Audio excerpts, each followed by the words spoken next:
The current coaching culture for this generation is simply not working. Let's talk about it. All right, first things first. If you think this is about you and for you, you are mistaken. This is taking a look at the evolution of coaching and watching coaches at all different levels, at all different places, all over the US. And I just simply don't understand why it's being done this way because our current generation simply is not receptive to it.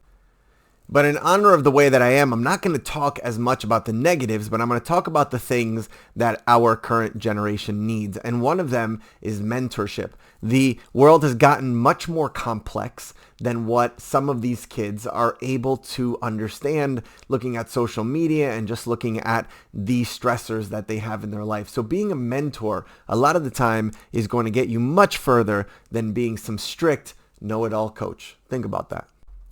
Another example is that we need coaches that are the example themselves, meaning that don't be proud because you failed and you just lived in it and you were like, yeah, I was once a failure and, I owned it and things like that. The reality is, what did you do after? I talk to my players about mistakes on the field and that the mistakes are not an issue as much as what the character shows of how you respond to the mistake. If you're putting your head down or if you're giving up, that is showing a bit of a character flaw that for me is something that is more important than the error. Current coaches also need to be comfortable in sharing what their own errors are and what they are doing in order to correct it. I'm going to even go beyond just sharing and maybe say, as a team, what would you say or do to me if I created this error? For example, I didn't sub well or I made some decisions that ended up losing us the game. What would you do? And you'd be surprised as to what young people will tell you in terms of, hey, it's okay, we'll continue to grow, which is ironically probably what they're expecting you to say to them as well.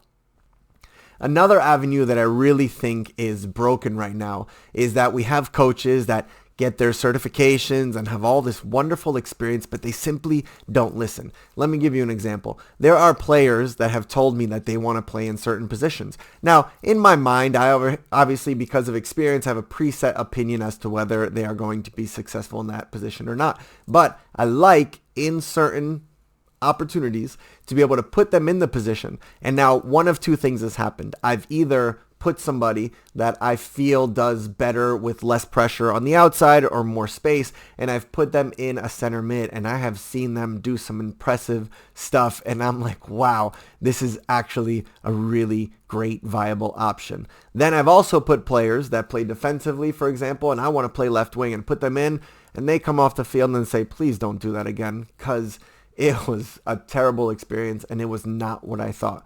Listening to players and maybe taking the risk of allowing them to live in their own decisions and then talking it through, that's a good coach.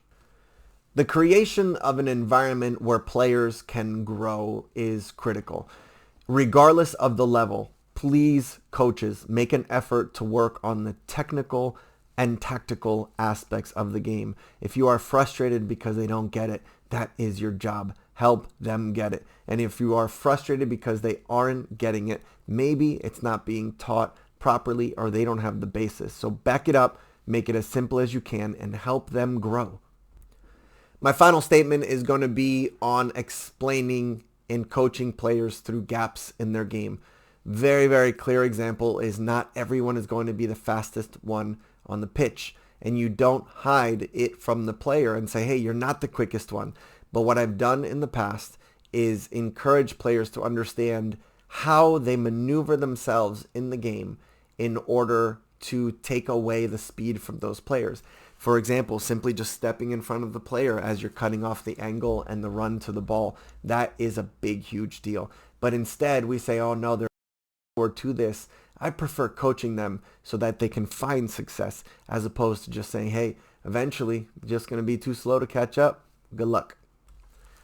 The current culture is a bit broken, but there are still coaches out there with the right intention and the right support that is going to create the environment that will allow players to flourish. I've been lucky to coach at various levels and been able to get remarkable results. And it's because my mindset is not buried in what they can't do, but is to find what they can do and then be a good coach, be a good mentor, listen, allow them an opportunity to grow and create.